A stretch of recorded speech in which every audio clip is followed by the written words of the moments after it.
Hey, and welcome to episode number 88 of The Brave Widow Show. Today, I talked to Allison, but before I jump into her story, I just want to remind you that we have a lot of free tools and resources and even free live events that are happening in the Brave Widow community and even for our public friends and family of the Brave Widow community. And the way that you can know when those things are happening, what those things are, how to access those things is by signing up. And you can go to bravewidow.com/free, FREE.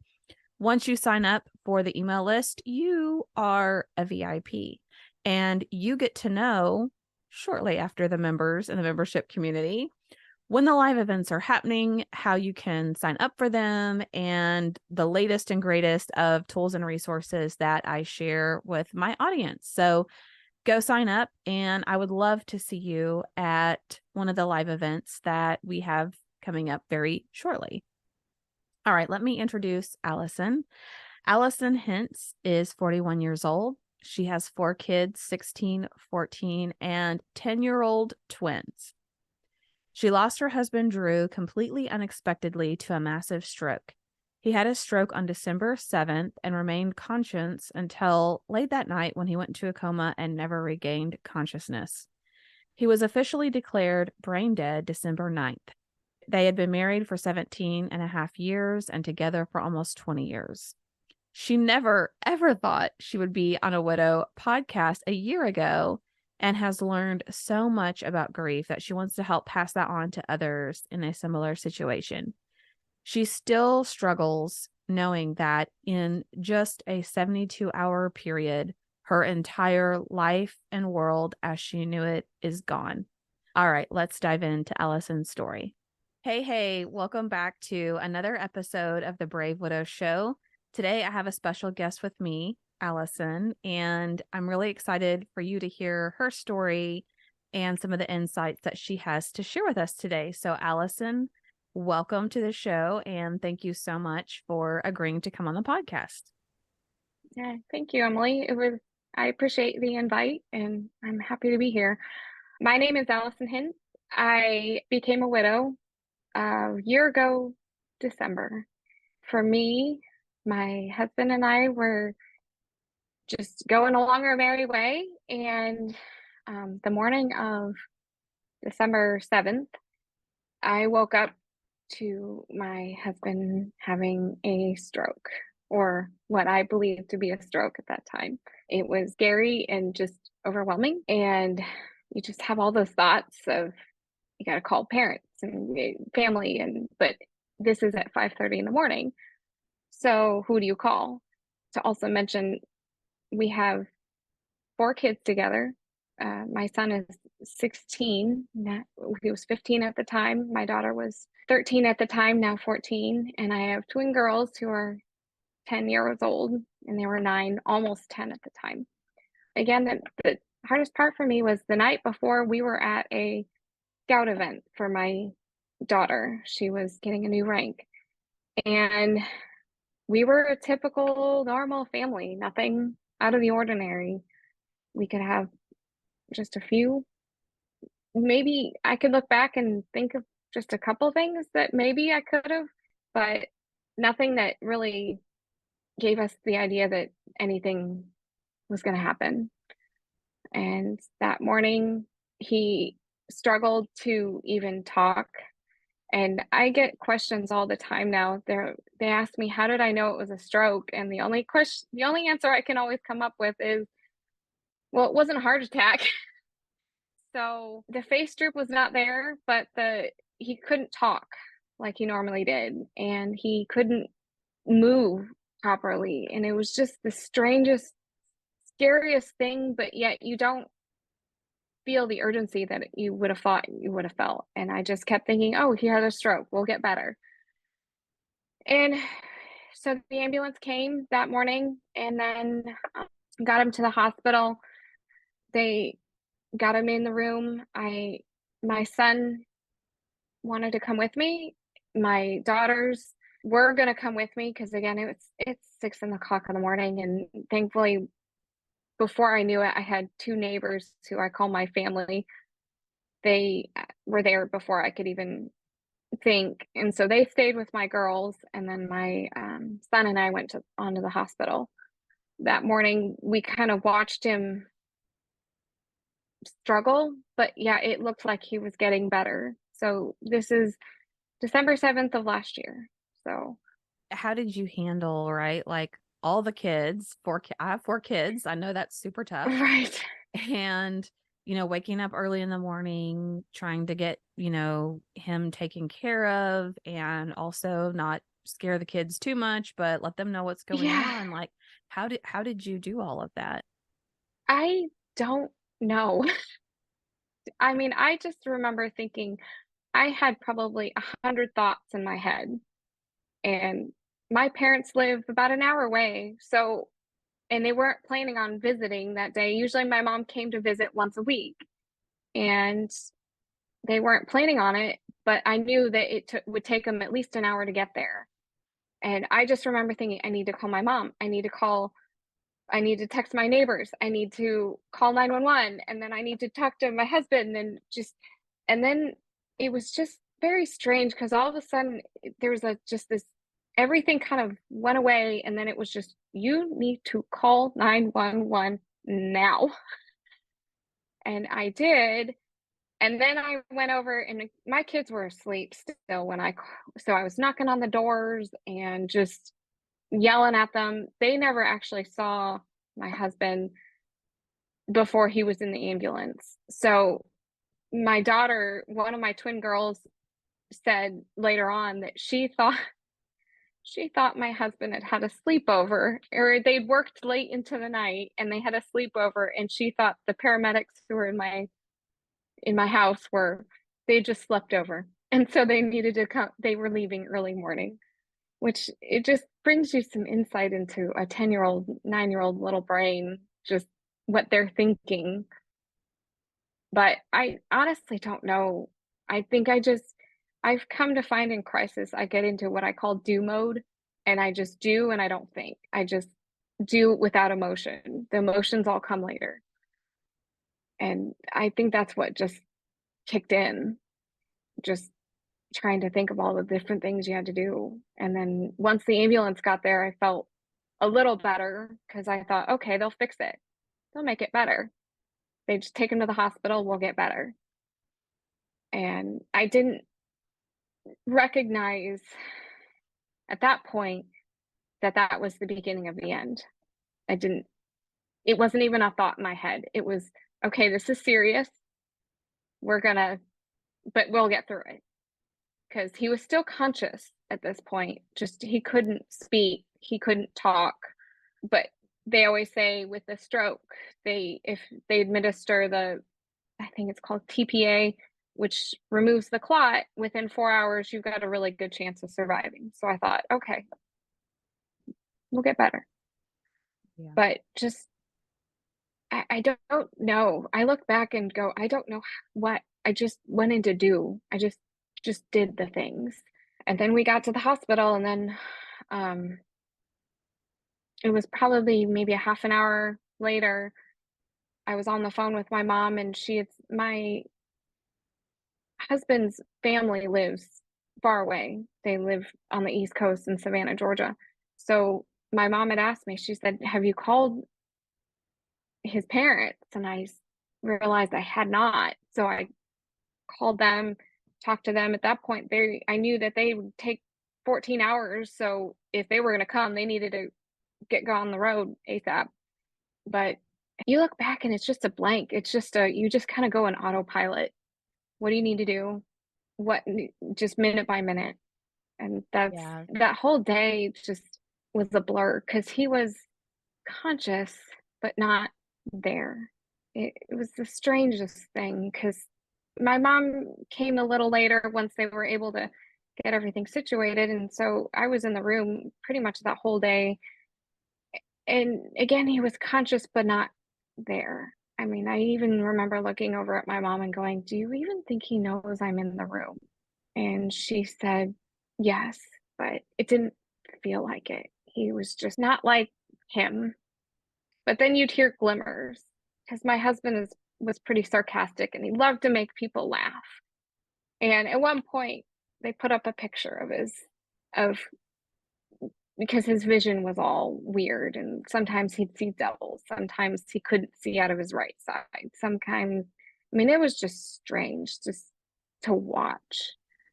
And they put up the picture, and it said it was just a woman doing dishes and two kids kind of climbing into the cabinets.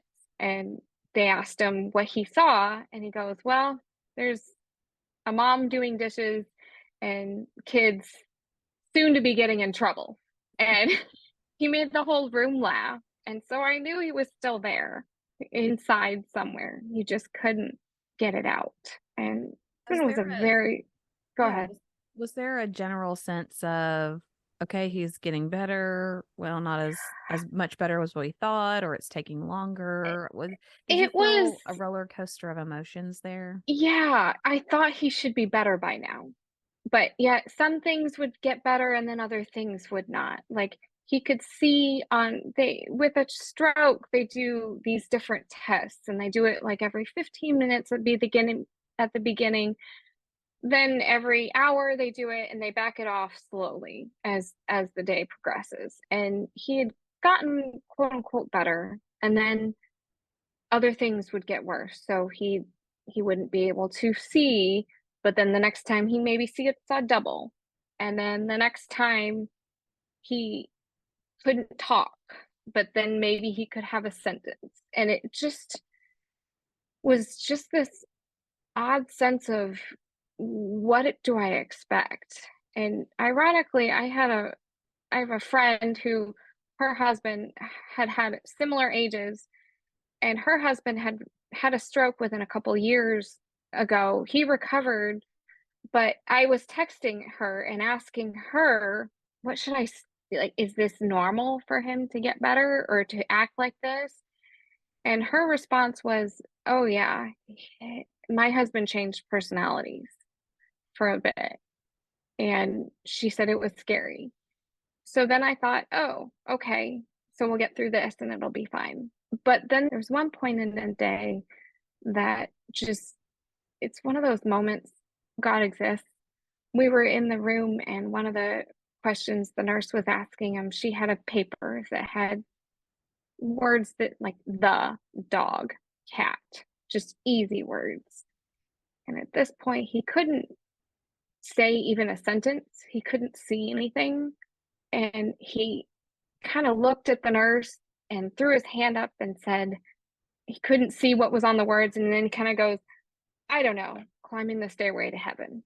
And it just silenced the room.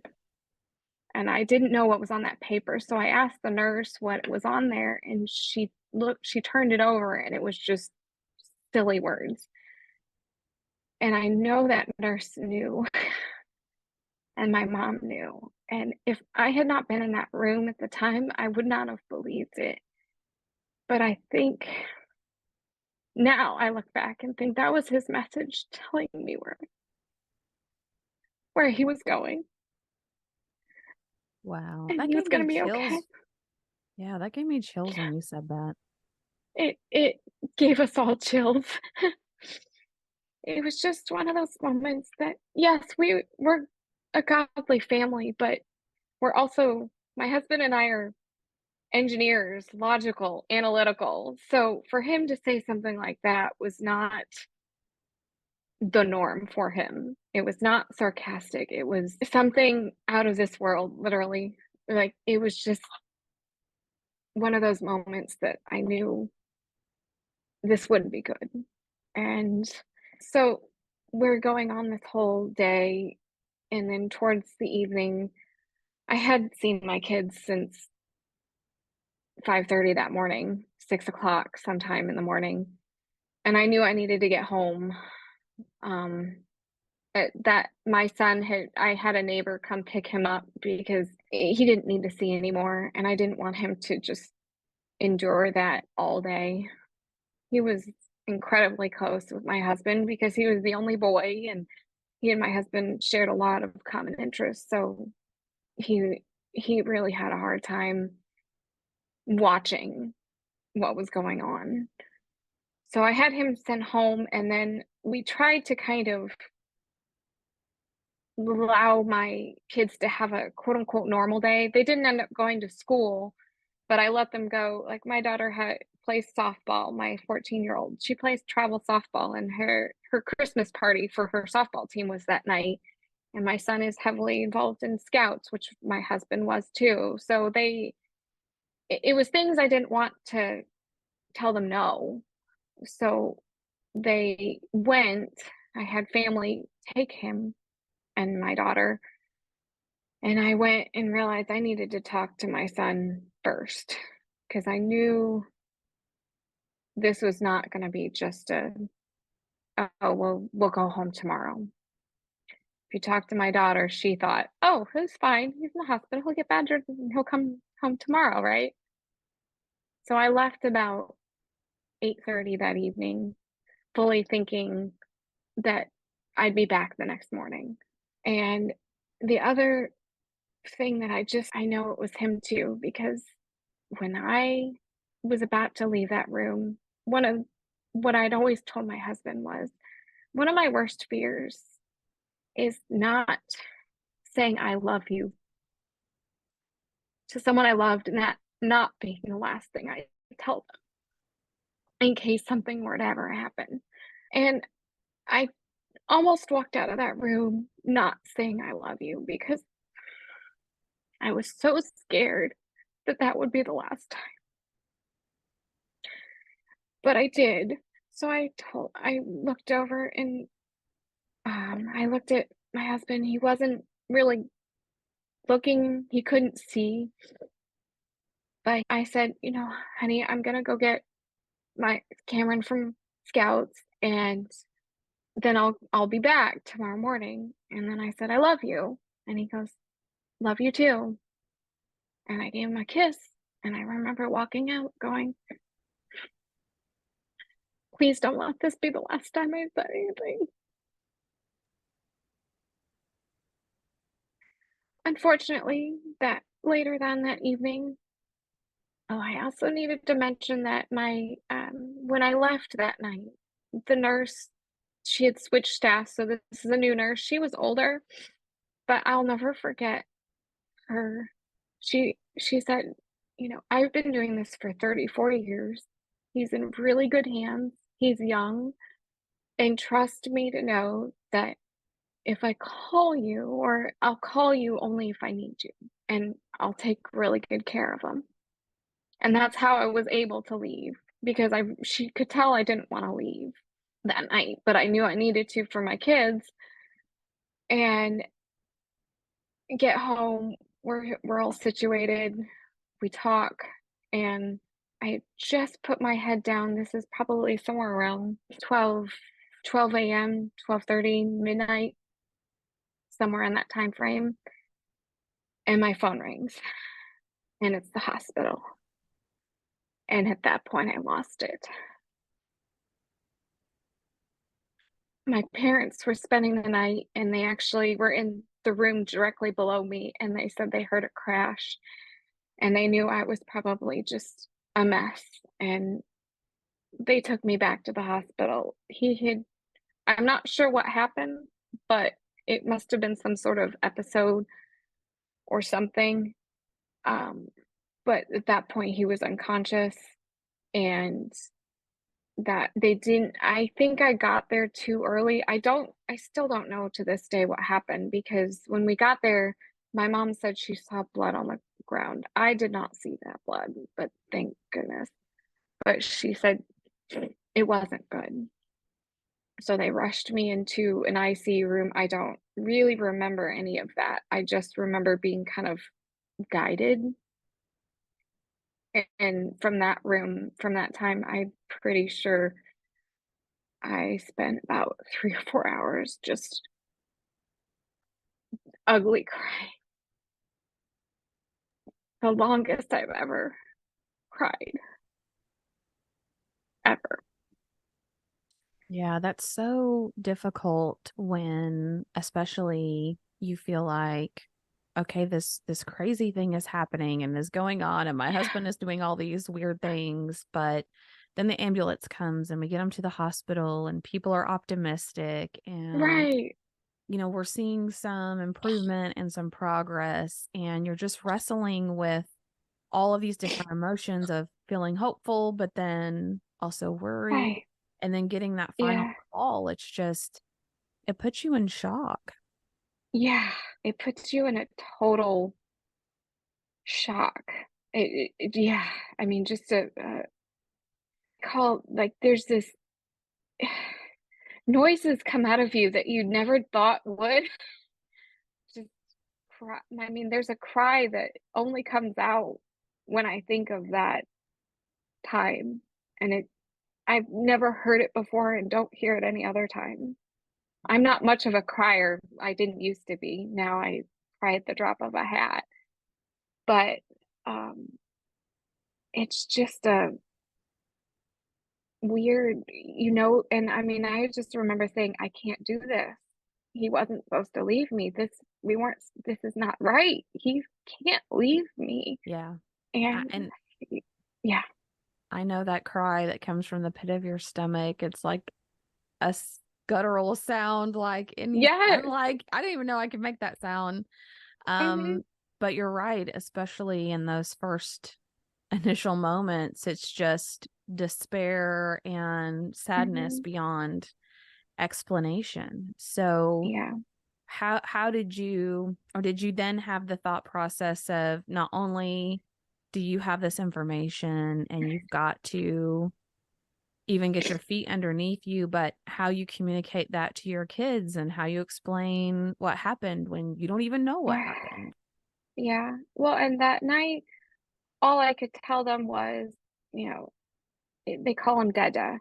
That was his name and I said, Dada's really sick. We don't know what's going to happen. We will see in the morning, but with at that night, so after he had that episode at somewhere around midnight, the hospital that he was at could not provide any more surgery or any more services. They were not at a better. They were trying to get him transferred to a hospital with a better neurological room, or with a neurologist. That took, oh gosh, 4 or 5 hours, because we're in December and there was not a single hospital in the state of Indiana that was not booked. They didn't have a bed for him.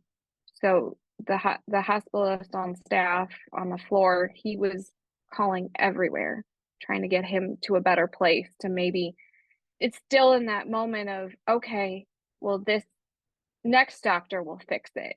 Just get him to the next hospital, and then we'll get better. We'll fix it. It'll get better. Thinking that it would, but with every moment that passes, you sit there and go, this is a moment that he's not getting help. And why are they taking so long? So somewhere, oh gosh, 5 o'clock the next morning, they were able to get him transferred to another hospital on the east side of Indianapolis. So from my house, it's probably 45-minute drive. My in-laws had finally made it in somewhere around 3 o'clock that morning. And so they were the ones who actually took me over. And then I was told, he's got one of the best neurologists on staff, and they'll help them. So what they ended up doing is his brain was starting to swell. So they drilled a hole in his skull, I guess, to try and relieve the pressure, thinking, and I thought, okay, we'll just relieve the pressure and we'll be better. Unfortunately, that didn't do anything. So we spent the next 2 days just with him unconscious. So that next morning, after they'd done the surgery to try and relieve all that pressure, was when, you look back and I go, I have two sisters that live out of state, and within 24 hours, we had everybody in the house. Like, everybody was in town. They all, especially right before Christmas. I mean, I look back and go, wow, That's pretty, it's a lot of love. That's exactly the phrase that popped into my mind is wow. Think of all the love and just really selflessness of those people that wanted to Yeah, surround you with themselves. right. And so my sister, and she has a 1 year old, or she had a baby at the time. So, I mean, it was hard for her to travel with them, but she and her husband were there and they brought my kids to the hospital. And that's when because I kept trying to tell my parents, don't tell them. I need to talk to them. It's my job. I need to be the one to tell them what's going on because I didn't want it to come from anybody else. And I didn't want to sugarcoat it because they thought at that point that he was coming home tomorrow, the next day.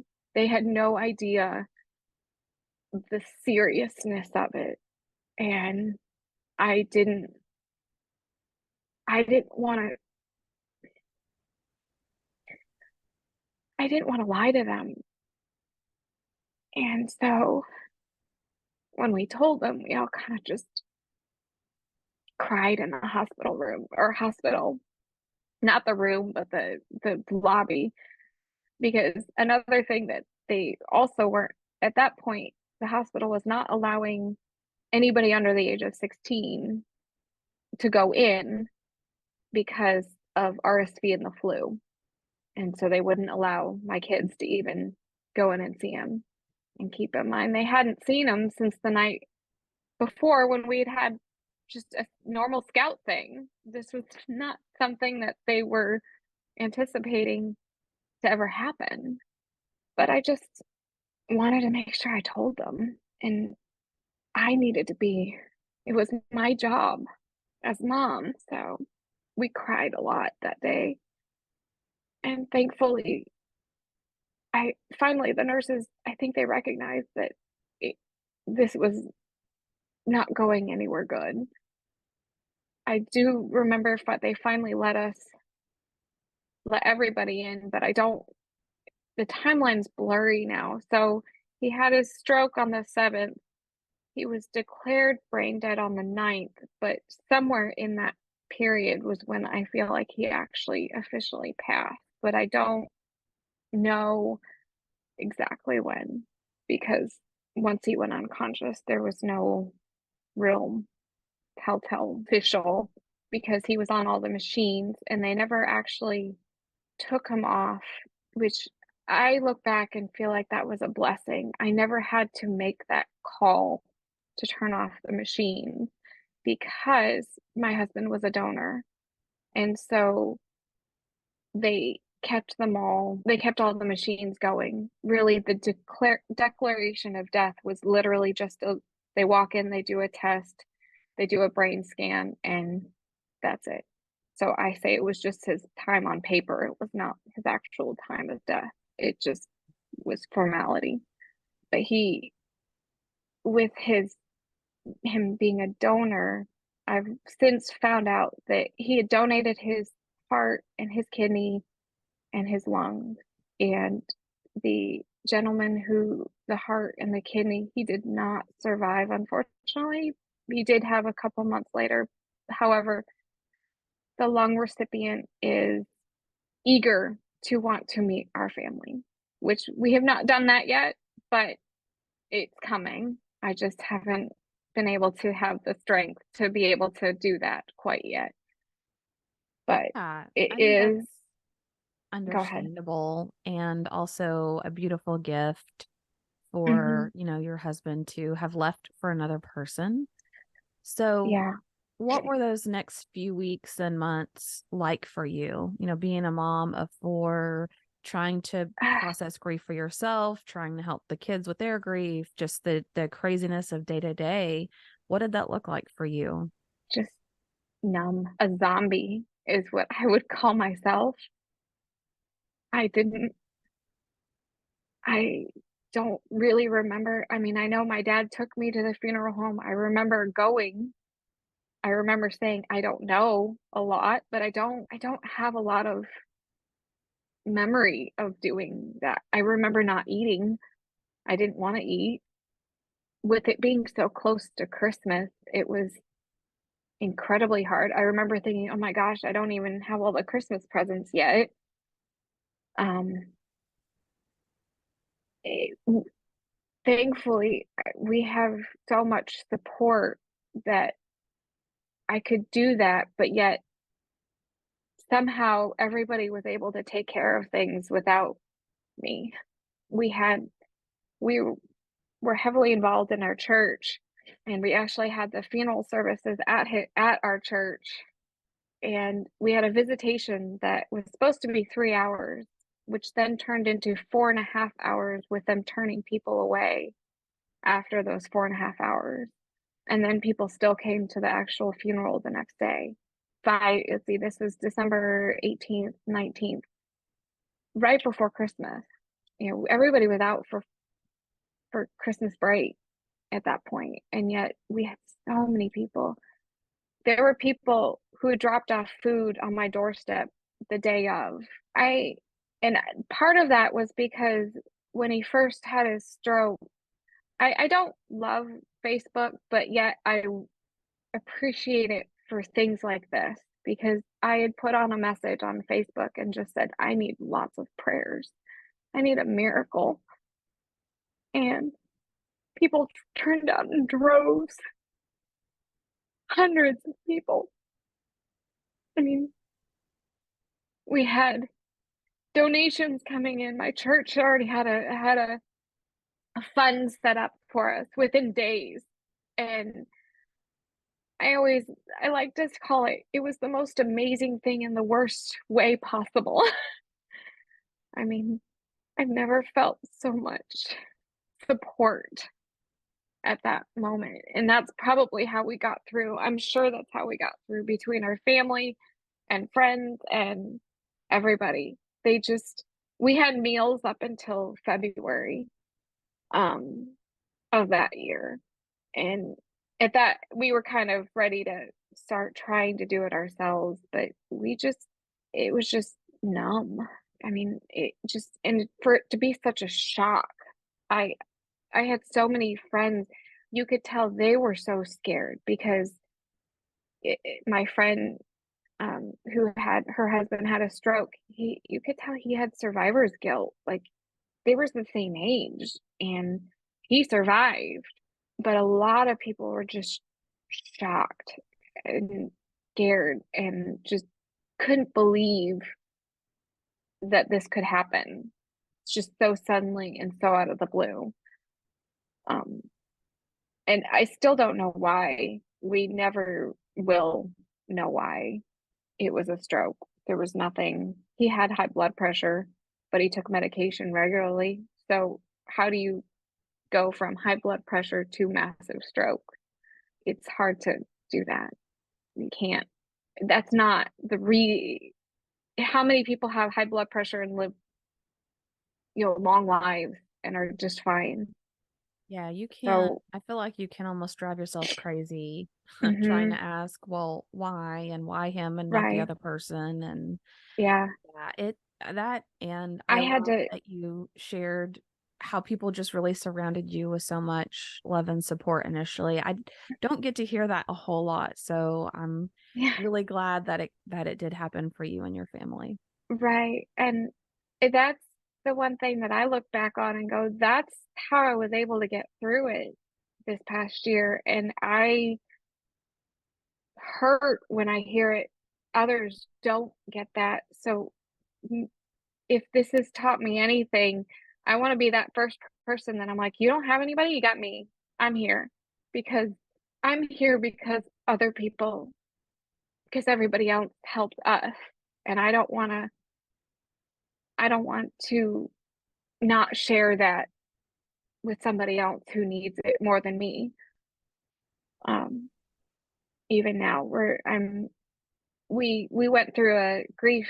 I went through grief share this past spring, and it really helped me the first time. And I went to the same group this fall, and now I find myself helping others who are newer in this journey. And I just can say, "Yep, been there. I know how."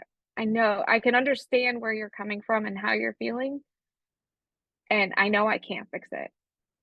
So I'll just give you a hug and we're good. Or, and that's all we can do. But I mean, just so weird to think I'm here now and been almost a year. Some I know are farther along, but I feel like as far as I'm farther along than I would have expected because I had so much of those people just coming in and being there for me when we needed it and my family. So I had that ability to just grieve and do what I needed to do because I had all that support around me. And So one of the it's, things that I hear a lot from people, or one of the questions I get the most is, what can I do to help a widow or somebody who's grieving or has been through a major yeah, loss? So what were some of the biggest things that stand out to you that people just did? And what would you tell someone who, their friend just lost a spouse and they want to help, but they don't want to yeah, overstep and they don't know what to do? Like what right. advice would you give those people? I would say don't ask, just do. Like, one of the hardest things for somebody to come in and ask me is like, oh, if you need any help, ask. I could barely read my name. So had no mental capacity to be able to even say, oh, well, I need a meal for my kids. I barely ate myself. So just, just do it. I mean, for like, we had food on the front porch that, within a couple days, and just keep checking in on them, not just in the days. I mean, I had hundreds and hundreds of texts. I think I maybe read 10 of them. Um, it was just too hard to do it right away. I still have them, but I didn't get through hardly any of them. Uh, But just keep checking in on them and just ask, give them very simple yes, no questions. Can I go mow your lawn on Thursday or Friday? So I could just say yes or no, we're not going to be home, or simple, I'm going to bring you a meal. What night's best? Not can I bring you a meal, but I'm going to bring you a meal. Are there any dietary? Like, what's your favorite food? Bring them that favorite food, whatever that is. Just something, just simple things that take as much mental capacity away from that person as you can. And don't try and minimize it because nothing's going to fix it. You can't fix it. I can't fix it. And it's just a hug is really all they need. Just let them cry. Don't try and make them feel better. Just let them cry because you need to cry. Yeah, I love that. And that's one of the top recommendations I usually have too, is not just offering to do something, but saying, here's what I'm planning to do. Here's when I'm going to do Yeah. it. Is that okay with you? Like Yeah. just putting it out as if it's already been decided. And Yeah. that really alleviates a lot of the burden for the person. They Hmm. don't have to think as much and they don't feel bad about, having to ask for something. Yeah. Yeah. Because I'm not one to ask for help.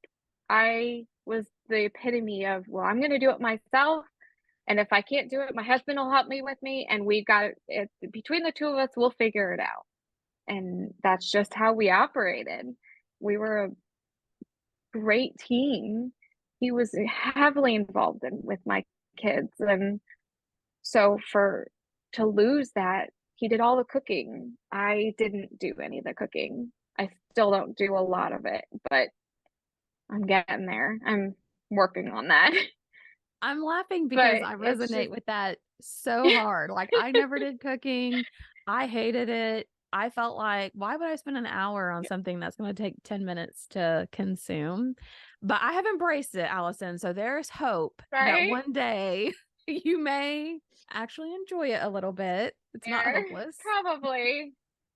My mom had, it's one way she's always wanted to help, so she's kind of tried to take over some of that meal planning for me, which I appreciate greatly, but I still need to probably do more of it. I'm a all right, kids, what do you want to go out to eat? Where are we going now tonight? Because I just don't, I'll look up and it's 5 o'clock in the evening and people need to leave by 5:30. So I can't cook anything Yeah. in 30 minutes.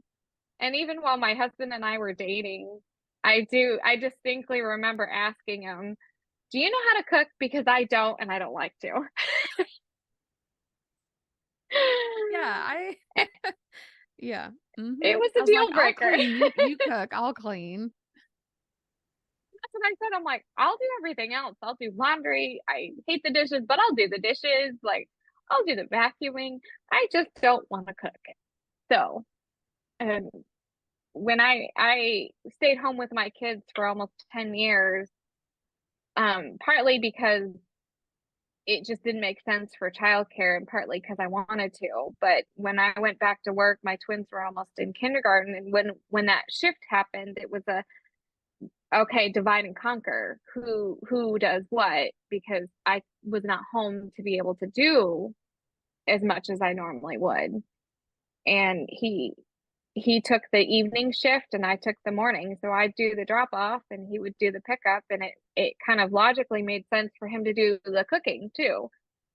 So that's how we kind of made it work with the two of us. And thankfully we both had very flexible jobs that usually one of us was working from home at least once or twice a week, if not more, just depending on what activity was going on. Because my kids have lots of things they're very different, which is good, but it means 4 different activities at least for them. So yeah, Yeah. it's That is still, a huge struggle for me right now because I still have 3 at home and they're working on yeah, their driver's license and it's every day all over the yeah. place. So My I feel oldest is that. 16 and he actually had signed up for driver's ed that month, that November before everything happened. So he'd signed up for the online part of it. And his plan was he's pretty driven when it comes to things like that, but his plan was to be done by Christmas. And it didn't happen, obviously. He struggled the most with, and still does to some degree, with everything, but he finally finished his online in May. His birthday was in June, so we got our permit. So now we're working through that driving. Same thing. Oh. It's not supposed to be my job. That was absolutely not going to be me. I was like, I don't want any part of it. I am not a good. I'm a passenger driver. I've gotten better at not yelling at him to stop, but I still say it at least once while he's in the car, and it doesn't Oh, yeah. bode well. But yeah, I can fully resonate with you trying to drive because I that was not supposed to be me. I told that was my husband was supposed to do the driving and do the teaching. I just hope maybe I get a little better by the time my daughter comes around. She's 14 now, so I don't know. We'll see.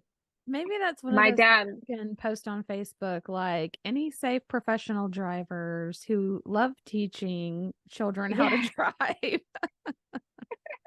please. let me know. Well, my dad has actually helped a lot with that though too, because my mom did the teaching of the driving for me, and we both decided that was not a good idea. And I'm the oldest, so I was the one that, they learned on. And then so my dad was a much more calmer teacher, so he's helped take over a little bit of that with my son, thankfully. But there's still been a couple times where I just have to I just need to let my son drive with me in the car. Yeah.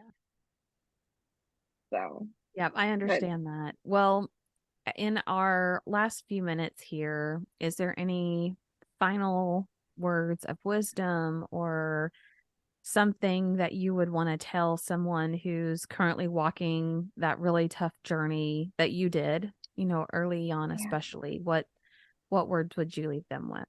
don't lose hope. It's so hard because you can't, those early moments, you don't think you're going to make it. And I didn't. But I look back and go, it's been almost 11 months and here we are. And one thing I never ever felt guilty about was laughing, because my husband loved to make people laugh in the most corniest, silliest ways. His favorite phrase of his was, he could hear my eyes rolling because he said the same corny jokes thousands of times. But don't stop laughing because you need it. You need that. Take one thing during that day. If it's just getting out of bed or taking a shower, call that a win and move on, because you can so easily wrap yourself up and just want to be done and just not do anything. And the only way I remember is just, I made very simple lists on my phone. I would say, okay, I need to take a shower today, so I could check it off. I'm a list maker. So that's what I did. I even did it early on, like things that I'm not going to remember this. Just put it down. If you don't do it, that's fine. But if you check it off, it feels really good that day. If you can just check off one thing that day. And then you'll look up and realize, hey, I just made it 3 more days. And then it turns into a week. And then maybe a couple weeks. And now I'm sitting here going, oh my gosh, we're coming up on a year. And I would not have believed that I'd be here in this spot a year ago. But yet we've been able to survive and in many ways thrive. My kids are doing really well, thankfully. They're all getting A's. We've had our struggles. I mean, I'm not gonna lie, but yet we're still doing it. And if we can, I want to make sure that I help anybody who can, or who didn't get what we had. I feel very blessed for what we had. I still get mad. At least I know we have a lot to be thankful for, even if I've lost my best friend. Well said. And it's amazing that, just under a year later, you're willing to give back and help other people who are earlier on in the journey than you. And you're here sharing your story on a podcast, which is amazing. My first ever. Yeah. Probably the first of many. So thank you so much for coming on the show and just being willing to be open and vulnerable and help encourage others who are on that same journey. Absolutely. And I'm always open. I don't have a website or anything yet, but maybe that's coming. Who knows? But I want to be open and help. That's the big thing lately, is how can I help somebody else? Because so much of that help was given to us that I want to help. I want to give to others that need it just as much, if not more than we did and still do.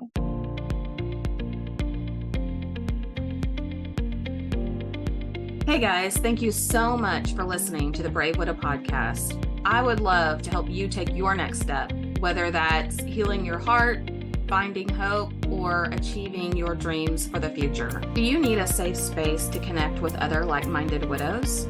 Do you wish you had how-tos for getting through the next steps in your journey? organizing your life or moving through grief? What about live calls where you get answers to your burning questions? The Brave Widow membership community is just what you need.